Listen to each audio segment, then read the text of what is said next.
Hello friends, welcome to Gargi classes. World geography में आज अपन बात करेंगे वॉल्केनोज़ की, उनके टाइप्स की, उनके डिस्ट्रीब्यूशन की और उनका इम्पैक्ट क्या है। इम्पैक्ट अपन डिफरेंट वेज में देखेंगे, जैसे कि नेचर वाइज देखा जाए तो एनवायरनमेंट पे क्या इफेक्ट आ रहा है। एनवायरनमेंट के बाद में फिर देखा जाए तो आसपास में सराउंडिंग जो एरिया है वहाँ पर ह्यूमन बीइंग जो सेटल हो चुके हैं इनके नियर बाई, उन पे क्या इम्पैक्ट आता है, जिसमें लॉन्ग टर्म और शॉर्ट टर्म दोनों इम्पैक्ट को अपन फाइंड आउट करने की कोशिश करेंगे। जैसा कि आपको पता होगा, अपन ऑलरेडी ये सीरीज़ अच्छे से कवर करने की कोशिश कर रहे हैं। अपना जो सिलेबस पॉइंट ऑफ व्यू है वो है RAS RPSC। इसके अकॉर्डिंग अपन पूरा सिलेबस कवर कर रहे हैं, पॉइंट टू पॉइंट अपन सिलेबस कवर कर रहे हैं। ये वर्ल्ड ज्योग्राफी की सीरीज़ में भी अपन वैसा ही करेंगे। तो अभी तक जितने वीडियोस अपलोड किए जा चुके हैं, लगभग 7 से 8 वीडियोस हो चुके हैं, जिनमें दो पॉइंट्स कवर हो चुके हैं, जिनमें आप डिफरेंट लैंडफॉर्म्स की बात कर सकते हो, फिजियोग्राफिक जो डिवीज़न होता है वो देख सकते हो आप, और दूसरा आप देख सकते हो जियोलॉजिकल टाइम स्केल, जो कि RAS mains point of view से बहुत इंपॉर्टेंट टॉपिक है। इनको इलेबोरेटली समझाया, प्लेन्स, प्लेट्यूज, ग्लेशियर्स, इनको अच्छे से समझा चुका हूँ मैं, तो आप प्लेलिस्ट में जाके देख सकते हो ये चीज़। आज अपन बात करेंगे वॉल्केनोज़ की, ठीक है। अभी तक आपने हमारा चैनल अगर सब्सक्राइब नहीं किया तो प्लीज़ सब्सक्राइब कर लो और बेल आइकन को दबाना बिल्कुल भूलना मत, ओके।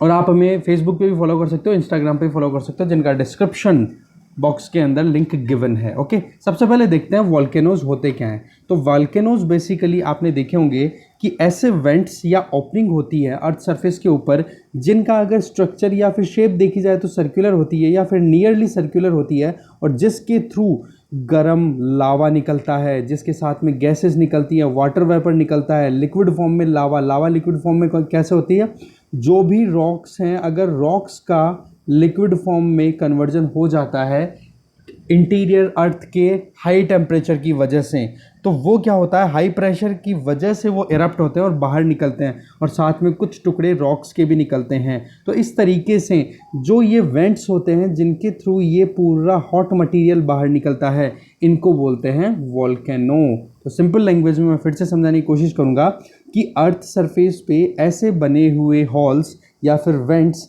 जिनके थ्रू, ये वेंट ऐसा नहीं, VENT है, सॉरी, वेंट्स, जिनके थ्रू, जो कि या तो सर्कुलर शेप में होंगे या नियरली सर्कुलर शेप में होंगे, जिनके थ्रू अर्थ के इंटीरियर के हाई टेम्परेचर की वजह से जो भी मटेरियल अर्थ के इंटीरियर में है वो लिक्विड फॉर्म में कन्वर्ट होकर लावा बन जाता है, और उस लावा के साथ में बहुत सारी गैसेस, वाटर वेपर और रॉक्स के कुछ टुकड़े निकलते हैं, और वो अर्थ सरफेस पे आकर के क्या हो जाते हैं, फैल जाते हैं।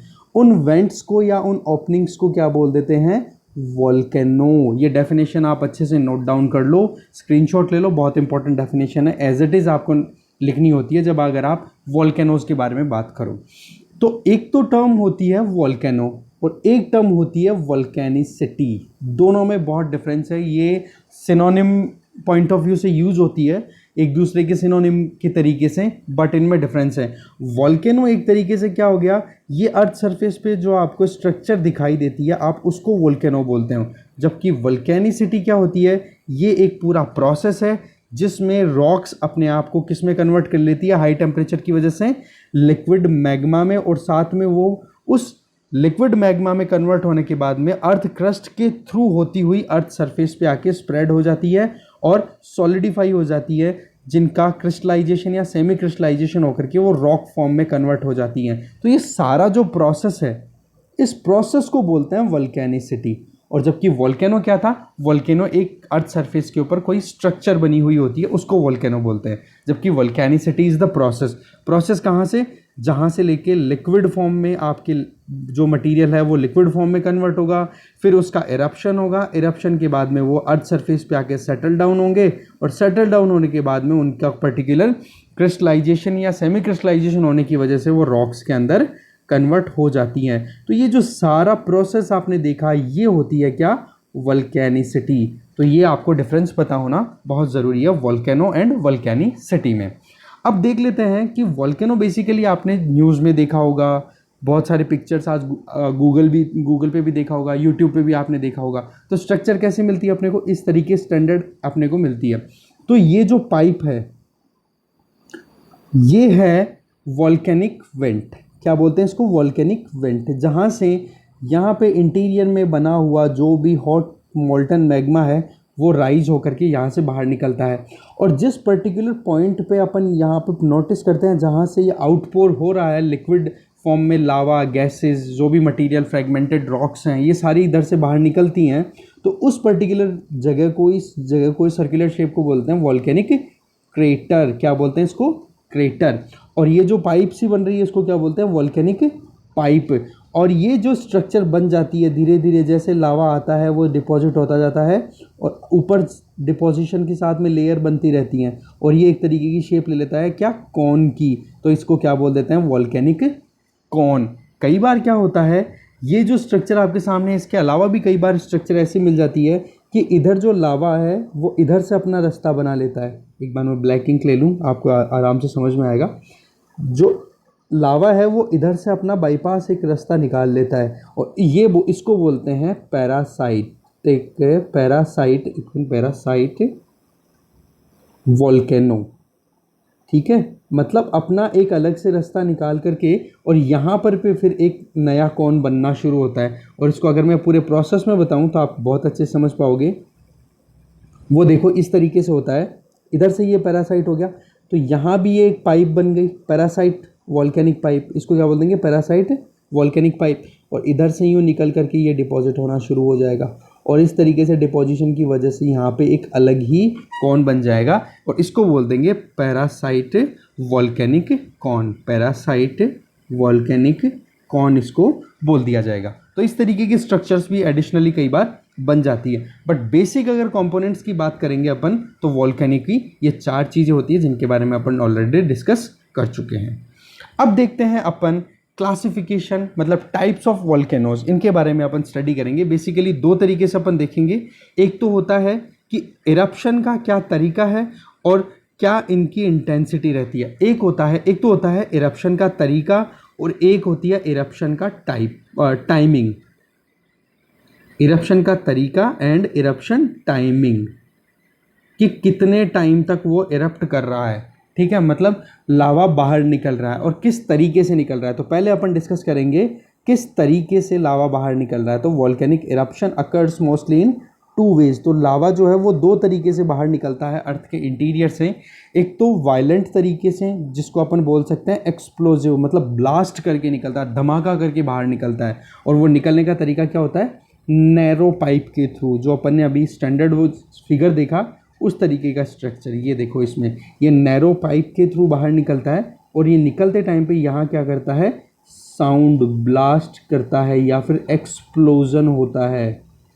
उसकी वजह से इसको क्या बोल दिया? एक्सप्लोजिव टाइप या वायलेंट टाइप वॉल्केनो। दूसरा होता है जिसमें अगर कोई भी बड़ा अर्थ लैंडमास है उसमें क्या होता है, अगर थोड़ा बहुत भी क्रैक आ गया हो। क्रैक का मतलब क्या हो गया? क्यों, मान लो कोई बड़ा लैंड मास है, ये आपके सामने मैं बना रहा हूँ, फिगर आप समझ पाओगे। ये कोई बड़ा लैंड मास है और इसमें इस तरीके की यूँ क्रैक्स, फ्रैक्चर्स आ गए। यहाँ से इंटीरियर में जो लावा है वो इन फ्रैक्चर्स के थ्रू धीरे धीरे निकलता रहता है और यहाँ पे सेटल डाउन हो जाता है और एक तरीके से बड़ी शील्ड टाइप या शीट बना लेता है, पूरी एक कवरिंग बना लेता है।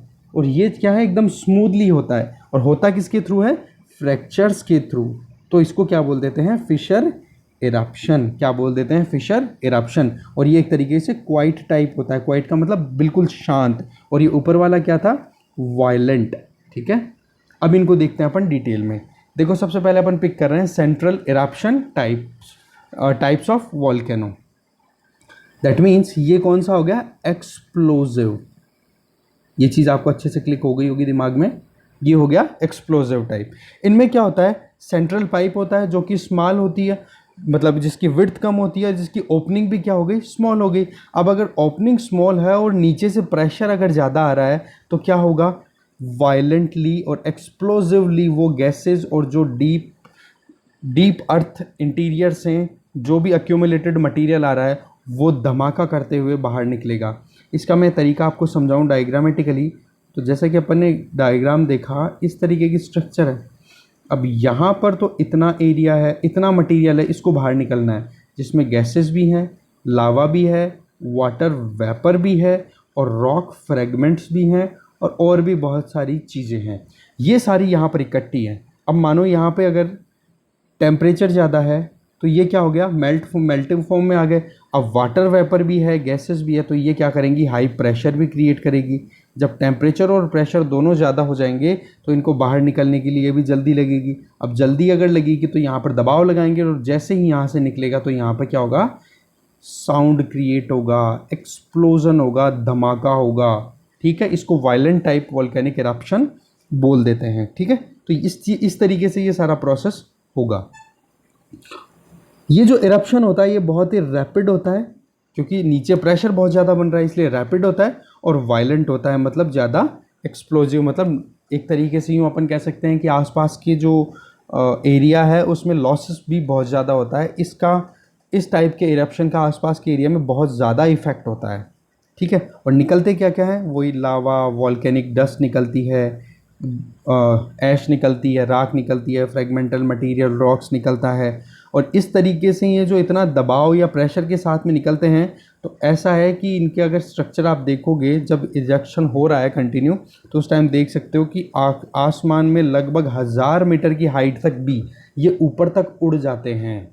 ठीक है, आपने देखा होगा न्यूज़ में कि जो वॉल्केनोज की इमेज आती है उनके ऊपर दूर दूर तक डस्ट क्लाउड बन जाते हैं। ठीक है, और वो डस्ट क्लाउड फिर क्या करते हैं, कई बार तो क्या करते हैं, सनरेज़ को प्रॉपरली नहीं आने देते हैं। सनरेज़ प्रॉपर नहीं आ रही है तो क्या होगा, यहाँ पर कूलिंग इफेक्ट आ जाएगा। कूलिंग इफेक्ट मतलब टेम्परेचर डाउन कर देता है, साथ में वेदर चेंजेस भी कर देता है, वेदर के अंदर भी डिफरेंसेस लाने शुरू कर देता है। और ऐश और अगर गैसेस, हार्मफुल गैसेस अगर क्लाइमेट एटमॉस्फेयर में है तो नियर बाई जो भी वेजिटेशन है उसको भी लॉस होता है, और जो भी एनिमल, ह्यूमन बीइंग, उनको ब्रीदिंग में प्रॉब्लम आती है। तो वो सारे कॉन्सिक्वेंसेज इम्पैक्ट अपन फाइनल में डिस्कस भी करेंगे, पर आपने ये चीज़ें नोटिस की होगी। तो इसलिए वॉल्केनोज जो हैं वो अपनी लाइफ में बहुत ही इम्पोर्टेंट रोल प्ले करते हैं। चाहे अर्थ का शुरुआत से लेकर अब तक की अगर स्ट्रक्चर या फिर जो भी कॉन्फ़िगरेशन है, जो कुछ भी तैयार हुआ है, वो सारा का सारा देखोगे तो वॉल्केनोज का रोल बहुत इंपॉर्टेंट रहा है स्टेप बाय स्टेप। इसमें क्या होता है, वॉल्केनिक कोन डेवलप हो जाता है, क्योंकि मटेरियल जो आता है वो वॉल्केनो के बाहर निकल करके ऊपर उछल करके वहीं पे सेटल डाउन होता जाता है। तो इस तरीके से ये पूरी लेयर क्रिएट हो जाती है, लेयरिंग चलती रहती है। तो वॉल्केनिक कॉन डेवलप हो जाता है, और ये वॉल्केनिक कॉन डेवलप होने की वजह से यहाँ पर अगर क्रिस्टलाइजेशन हो गया वेंट पे, और ये वेंट का अगर मुंह पे कैप लग गया तो क्या होगा, नीचे से और दबाव लगेगा तो और ज़्यादा डिस्ट्रक्शन हो जाएगा। इस तरीके से ये सिस्टम पूरा चलता रहता है, और ये कौन बनते रहते हैं और डिस्ट्रॉय होते रहते हैं, और आसपास की जो भी एक तरीके से एग्जिस्टेंस हैं उनको भी हार्म पहुंचाते रहते हैं। और इनके कुछ बेनिफिट भी हैं, वो अपन आगे देखेंगे। ये बेसिकली अगर सेंट्रल इरप्शन टाइप वॉल्केनोज की बात करो तो 5 तरीके के होते हैं। वो 5 तरीके कौन कौन से होते हैं, सबसे पहला है हवाईयन टाइप। हवाईयन टाइप बहुत ही स्मूथ होता है। ये इसमें इरप्शन जो होता है वो बिल्कुल सेंटर से होता है, उसमें डाउट नहीं है, बट वो जो इरप्शन हो रहा है बिल्कुल क्वाइटली स्मूथली होता रहता है। और लावा जो है लेस विस्कस, मतलब लोवानी लावा, लेस विस्कस मतलब चिपचिपा कम होता है, इसलिए दूर तक फैल के चला जाता है। और जब स्मूथली और क्वाइटली अगर लावा निकल रहा है तो ये क्या हो गया, नॉन वायलेंट इन नेचर। यहाँ पर जो गैसेस निकलेगी वो क्या है, वायलेंट एक्टिविटीज़ नहीं करेंगी। और यहाँ पर जो लावा निकलता है बाहर, जैसे मैं अभी फिगर में ले चलता हूँ आपको, यहाँ पर जो ये लावा निकल रहा है बाहर, ये लावा क्या करता है, इस तरीके से लाइन में यूं फ्लो होता है, यूं लगता है जैसे किसी के बाल हो। तो यहाँ पर हवाई जो आइलैंड है पैसिफिक ओशियन में लोकेटेड है, वहाँ पर कुछ लोग जो रहते हैं वो हवाईयन एरिया के अंदर जो गॉडेस है उसको बोलते हैं पेले। क्या बोलते हैं, पेले। तो ये जो लावा यूं निकलता है, आग एक तरीके से लाल लाल रंग में, इस पूरे हेयरी फॉर्म में, तो उसको बोल देते हैं पेलेज हेयर। किसको बोलते हैं, लावा फॉर्म। तो कई बार ये चीज़ पूछ ली जाती है, Pelé's here is associated with, तो ये किससे एसोसिएट हो गई, हवाईयन टाइप, जो हवाई आइलैंड के अंदर जो वॉल्केनो है उससे एसोसिएटेड है। और हवाईयन आइलैंड कहाँ गया, पैसिफिक ओशियन में। नेक्स्ट है स्ट्रोम्बोलियन टाइप। स्ट्रोम्बोलियन टाइप जो नाम है, ये स्ट्रोम्बोली नाम से ही एक वॉल्केनो है। लापेरी करके एक आइलैंड है मेडिटरेनियन सी में, वहीं पर, तो इसलिए इसको बोल दिया। और इसको लाइट हाउस ऑफ मेडिटरेनियन सी भी बोलते हैं, लाइट हाउस ऑफ, क्योंकि इसमें कंटिन्यूस गैसेस निकलती रहती हैं और वो ब्राइट गैसेस होती हैं, तो इस वजह से वो रात को यूँ लगता है जैसे कि एक लाइट हाउस है। आपने लाइट हाउस की इमेजेस देखी होगी मूवीज़ में, जिसमें अपन देखते हैं कि दूर मतलब बड़े बड़े पिलर होते हैं, उन पिलर्स के ऊपर लाइट लगी रहती है, जहाँ से वो दूर तक सिग्नल सेंड कर सकते हैं, या फिर लोग इस थोड़ा सा ये आइलैंड वाले रीजन में ज़्यादा मिलता है, जिससे कि सिग्नल मिल जाता है कि यहाँ पर लैंड मास है, तो वो दूर से आ जाता है। जैसे मैं आपको बता दूँ, यहाँ पे ये आइलैंड है, यहाँ पर लाइट हाउस बना हुआ है। अब इस जगह पे कोई बोट है या फिर शिप है, तो इस शिप को यहाँ के इस आइलैंड का आइडिया नहीं होगा, पर ये जो लाइट हाउस है ये यहाँ से दूर से इनको दिख जाएगा। अब दिख जाएगा तो इनको थोड़ी होप होगी कि हाँ चलो ठीक है, यहाँ पर अपन स्टे कर सकते हैं, तो यहाँ पर वो फिर क्या आ जाते हैं, स्टे कर लेते हैं और अपना जो भी उनको रेस्ट करना होता है, रिफ्यूलिंग करनी होती है, वो चीज़ कर लेते हैं। तो इस तरीके से लाइट हाउसेस का यूज़ होता है। तो मेडिटेरेनियन सी में स्ट्रोम्बोली जो वॉल्केनो है वो इस तरीके से काम करता है। यहाँ पर जो लावा निकलता है उसकी इंटेंसिटी क्या होती है, बहुत ही मॉडरेट होती है, इतनी नहीं कि बहुत ही ज़्यादा वायलेंट हो, मतलब बिल्कुल क्वाइट भी नहीं है यहाँ पे और न ज़्यादा वायलेंट है। और लावा के साथ में क्या क्या चीज़ें निकलती है, प्यूमिक, स्कोरिया, बॉम्ब्स, ये भी क्या है, लावा के साथ में एक्टिविटीज़ होती रहती हैं यहाँ पर।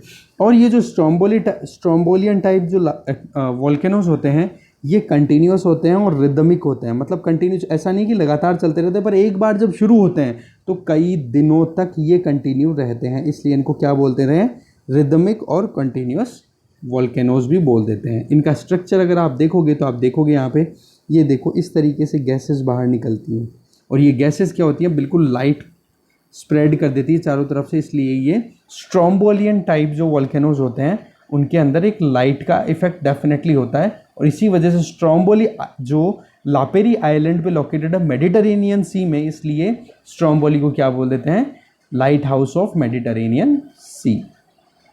थर्ड टाइप ऑफ मतलब वायलेंट वॉल्केनोज की बात करें, सेंट्रल इरप्शन वाले वॉल्केनोज की बात करें, तो वो है वल्केनियन टाइप। ये भी लापेरी आइलैंड मेडिटेरेनियन सी में ही लोकेटेड है, और इसके अंदर जो एक तरीके से इरप्शन होता है वो ग्रेटर फोर्स के साथ होता है, और साथ में इंटेंसिटी भी बहुत ज़्यादा होती है। आप यहाँ पे देखो इसकी हाइट कितनी ज़्यादा ऊपर तक जा रही है, हाइट अपने आप ही ज़्यादा हो रही है। और इसमें क्या क्या निकलता है, पेस्टी और विस्कस लावा, मतलब ज़्यादा विस्कस लावा, मतलब इसकी ये जो कोन होगा इसकी ज़्यादा चौड़ाई नहीं होगी, क्योंकि ये लावा जो निकलेगा बाहर वो यहीं पे पास में ही सेटल डाउन होकर क्रिस्टलाइजेशन इसका हो जाएगा, हार्डन ये जल्दी से हो जाएगा, सॉलिडिफाई हो जाएगा क्विकली। इस वजह से ये क्या हो जाएगा, जल्दी से जल्दी यहीं आसपास में सेटल हो जाता है और इसकी हाइट धीरे धीरे बढ़ती जाती है। बट जैसे कि ये क्विकली सॉलिडिफाई हो पा रहा है, तो यहाँ पर जो वेंट है जहाँ से ये वॉल्केनिक मटेरियल बाहर निकल रहा है यहाँ से, तो यहाँ पर भी क्या होगा, ये सॉलिडिफाई होकर के इसको पैक कर देगा, और जब पैक करेगा तो ये नीचे से आने वाले और लावा के लिए क्या करेगा, ऑब्स्ट्रक्शन होगा, तो ये धमाका होगा और इसको धमाके के साथ में और ऊपर तक जाएगा।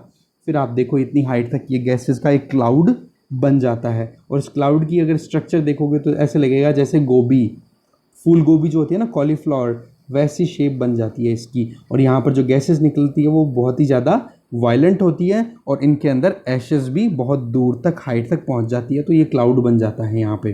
तो वल्केनियन टाइप जो वॉल्केनोज हैं उनके अंदर आपको इस तरीके की स्ट्रक्चर देखने को मिलती है उनके इरप्शन के टाइम पे। नेक्स्ट है पीलियन टाइप। ये कैरेबियन सी में एक आइलैंड है जिसका नाम है मार्टिनिक। क्या है, मार्टिनिक आइलैंड। वहाँ पे कैरेबियन सी कहाँ पे पड़ता है, ये साउथ अमेरिका के जस्ट पास में पड़ता है, उस वाले रीजन में, ठीक है। ये मोस्ट वायलेंट एंड एक्सप्लोजिव, ये सबसे ज़्यादा वायलेंट और एक्सप्लोजिव होते हैं, और इनसे जो लावा निकलता है वो बहुत ही ज़्यादा विस्कस चिपचिपा होता है, पेस्टी होता है, बिल्कुल चिपचिपा होता है ये। और जब इनमें इरप्शन होता है तो रोरिंग नॉइस, मतलब इस तरीके से होता है जैसे कि रोर कर रहा हो, ये बहुत दूर दूर तक इसकी नॉइस जाती है। और इसके ऊपर जो क्लाउड बनता है इस तरीके का, ये क्लाउड जो बनता है उसको लोकल लैंग्वेज में बोलते हैं न्यूई आर्डेंटे। क्या बोलते हैं, न्यूई आर्डेंटे, मतलब ग्लोइंग क्लाउड। ये जो क्लाउड चमकीला क्लाउड बनता है जैसे कि स्ट्रोम्बोली की तरह। ये पर डिफरेंस क्या है, ये मोस्ट वायलेंट और एक्सप्लोजिव टाइप वॉल्केनोज होते हैं। इसका बेस्ट एग्जांपल अगर आप देखो, एक तो ये खुद हो गया पीलियन टाइप, कहाँ पे, कैरेबियन सी के अंदर मार्टिनिक आइलैंड पर। दूसरा क्राकातोआ ये सुंडा स्ट्रेट, सुमात्रा और जावा जो आइलैंड्स हैं इंडोनेशिया के, उस वाले रीजन में, और ये 2018-19 में इसमें इरप्शन फिर से हुआ था क्राकाताओ, और इससे बहुत ज़्यादा लॉस होता है, इसमें जान माल का पूरा लॉस होता है आसपास के अंदर, क्योंकि ये बहुत ही ज़्यादा वायलेंट होता है। तो दूर दूर तक इसका जो गर्म मैग्मा मोल्टन मटेरियल है वो दूर दूर तक पहुंच जाता है, और अगर वो भी नहीं पहुंचता है तो जो गैसेज होती हैं वो ज़्यादा प्रॉब्लम करती है ब्रीदिंग के अंदर, उससे भी बहुत इफेक्ट आता है। फिर फिफ्थ टाइप अगर देखें तो वो है विसुवियस टाइप। कौन सा है? Vesuvius type. ये आपने अभी जो प्रीवियसली पढ़े वल्केनियन और स्ट्रोम्बोलियन, इन्हीं के सिमिलर है, बट डिफरेंस इतना सही है कि इससे जो मटेरियल जो लावा बाहर निकलता है उसकी इंटेंसिटी जो है वो एक्सपल्शन ऑफ लावा और गैसेस, इसकी इंटेंसिटी जो है वो डिफरेंट रहती है। ठीक है, बस इतना सही फ़र्क है, बाकी वल्केनियन और स्ट्रोम्बोलियन के ही इक्वलेंट है, बट इसमें इंटेंसिटी ऑफ एक्सपल्शन मतलब फटने का जो तरीका है उसमें थोड़ा सा डिफरेंस रहता है स्ट्रोम्बोलियन और वल्केनियन वोल्केनोज से। इसमें जो वॉल्यूम जो निकलता है ना गैसेस का, that is the main effect. जो डिफरेंस जो आता है इंटेंसिटी ऑफ एक्सपल्शन का, उसमें डिफरेंस क्या आ रहा है? वो डिफरेंस है गैसेस जो हैं वो सबसे ज़्यादा क्वांटिटी में निकलती है इसमें। ये अपने को ध्यान रखना है कि विसुवियस की मतलब एक फीचर क्या है, तो वो ये क्वालिटी है कि यहाँ पर सबसे ज़्यादा गैसेस ज़्यादा निकलती हैं, और ये जो है ये सबसे ज़्यादा डिस्ट्रक्टिव टाइप ऑफ वॉल्केनो है, और इनको प्लीनियन टाइप वॉल्केनोज भी बोलते हैं। प्लीनियन क्या है? प्लीनी जो थे उन्होंने सबसे पहले आइडेंटिफाई किया था इस पर्टिकुलर टाइप के वॉल्केनोज को, इसलिए इनको क्या बोलते हैं? प्लीनियन। तो विसुवियस टाइप का एक सब नेम भी हो गया क्या? Plinian type.